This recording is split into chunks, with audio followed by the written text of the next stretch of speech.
Very good morning to everyone. Now, I want to ask something. Has anyone in this room ever said something in anger and wished the moment it left your mouth that you could reach out and pull it back, like grabbing smoke with your hands? You can see the exact moment it landed wrong. The other person's face changes.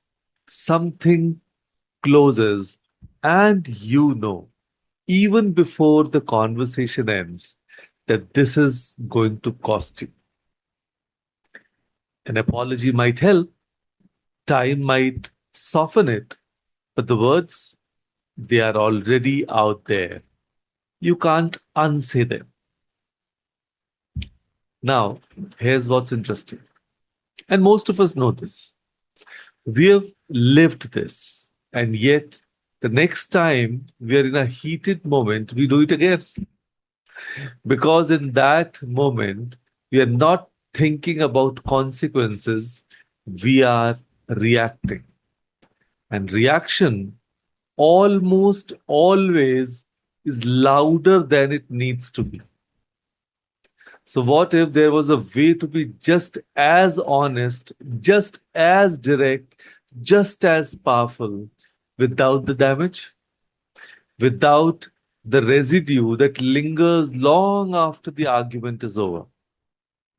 So today we explore exactly that. We are going to talk about the power of calm communication. So let's start with the truth that seems almost counterintuitive when you first hear it. A calm voice carries more power than a loud one. So let me say that again. A calm voice carries more power than a loud one. Think about that for a second, because we have been conditioned to believe the opposite, that volume equals authority, that if you raise your voice, people will listen, that if you're firm enough, forceful enough, loud enough, you'll win. But here's what actually happens when someone raises their voice: the other person stops listening to the message and starts defending against the delivery. Their walls go up, their ears ironically close. But when someone speaks quietly, steadily, and clearly, people lean in. They pay attention because calm in a tense moment is unexpected, and unexpected commands attention. So there's an image I want you to hold in your mind. Imagine a storm at sea, waves crashing, winds howling, everything uncertain and chaotic. And now a ship caught in that storm does not look to another storm for direction. It looks for the lighthouse, the one steady, unmoving beam of light cutting through all the noise, saying quietly but unmistakably, this way. This is safe ground. So, in every tense conversation, in every family argument, in every difficult meeting, someone in that room is the lighthouse and someone is adding to the storm. The question is always, which one are you? Because here's what I've noticed: the person who stays calm when everyone else is escalating, that person wins. Not loudly, not dramatically, but completely. They become the one everyone looks to, the one whose words land, the one the room unconsciously trusts. And that is the power of calm. So let me bring this into our actual lives, because this is not theory. This happens every single day. For the working woman, just imagine a project deadline has been missed, tempers are running high, your manager walks in already irritated, voice tight, words clipped, everyone in the room tenses up, defenses go up, people start making excuses rather than solutions. And now imagine a different manager walks into the same room, same crisis. She sits down, take a breath, and says in even unhurried voice, "All right, let's understand what happened and then figure out what we fix it." Same problem, completely different room. People exhale, they think, they contribute. Which manager would you work harder for? Which one do you trust more? Which one, if I'm honest, do you actually want to be? And for the homemakers, oh, and this is one I know will resonate actually. Think about a Sunday morning. Lunch needs to be made, guests are arriving in 2 hours, the pressure cooker is on, and someone, a teenager, a spouse, a visiting relative, walks into the kitchen and says something thoroughly unhelpful. Something like, "Is lunch ready yet?" And now the reactive response. We all know it. Some of us have given it, involves a spatula and a pointed look. And the rest of the afternoon carries that energy. But imagine responding instead by simple saying very calmly, "It will be ready when it's ready. You're welcome to help." And then turning back to the stove. Calm, clear, absolute, no drama, no residue. Frankly, far more powerful. And for the men, I want to talk about something that happens a lot in Indian homes: a disagreement between a husband and a wife. So you will say it's everyday story. So maybe about money, maybe about a decision, maybe about whose mother is visiting for how long.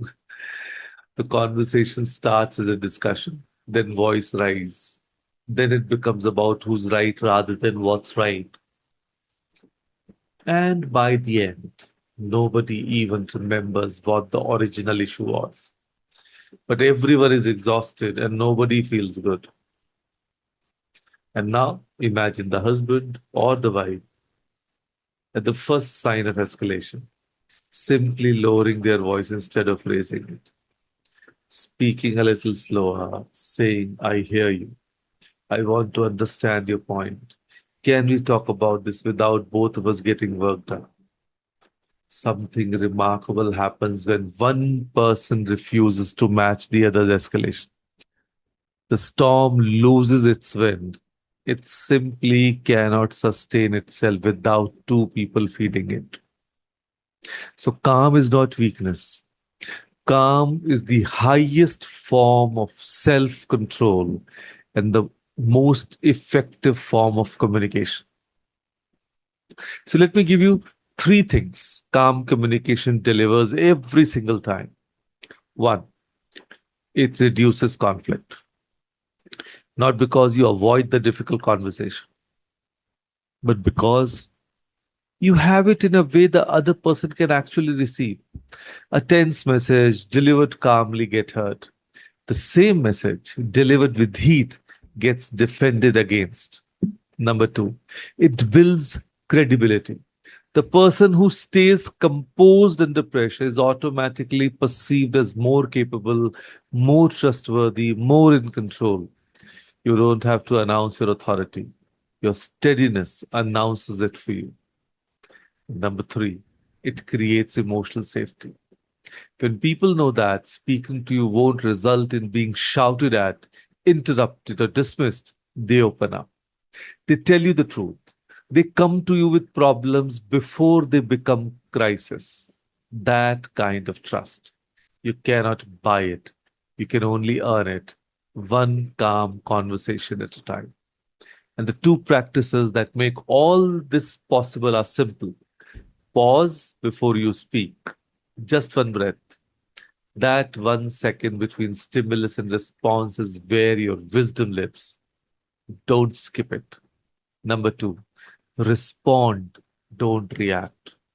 A reaction is automatic, a response is chosen. Think about it. Every time you choose your response, you're choosing who you are in that moment. So today's assignment. And once again, as I always say, I always give beautifully simple assignments. So, in one difficult interaction, one moment where you feel tension rising, where you feel the urge to speak faster, louder, sharper, I want you to do one thing. Slow down your speaking speed by 20%. Not dramatically, not obviously, just a little slower, a little more deliberate. And then notice what happens. Notice how the other person's body language shifts. Notice how the room changes temperature. Notice perhaps how you feel steadier, clearer, more like the person you actually want to be. So I want to leave you with something that has stayed with me. We spend so much of our lives learning how to say more words, more arguments, more explanations, more justifications. But we rarely spend time learning how to say things better. But the truth is, the most powerful communication or the most powerful communicators in the world are not the loudest one in the room.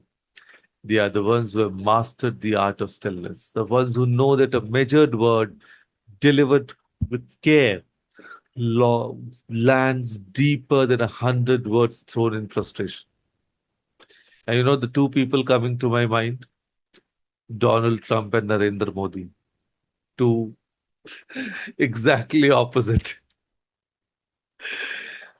I don't have to define who is what or who is who. So calm is not the absence of feeling. It's the mastery of feeling. It says I have something important to say and I care enough about this conversation to say it in a way that you can actually hear. So in a world that's growing louder by the day, choosing calm is almost a revolutionary act. It's a gift you give to of every person you speak with. And quietly, consistently, it's the most powerful thing you can do in any room you walk into. So, your call to action, not just today, but from today, before your next difficult conversation, breathe, slow down, and speak from your steadiest self. Because the lighthouse doesn't chase the storm, it simply shines. And every ship in the dark finds its way home. So, with that thought, thank you. Thank you, everyone, for joining us today.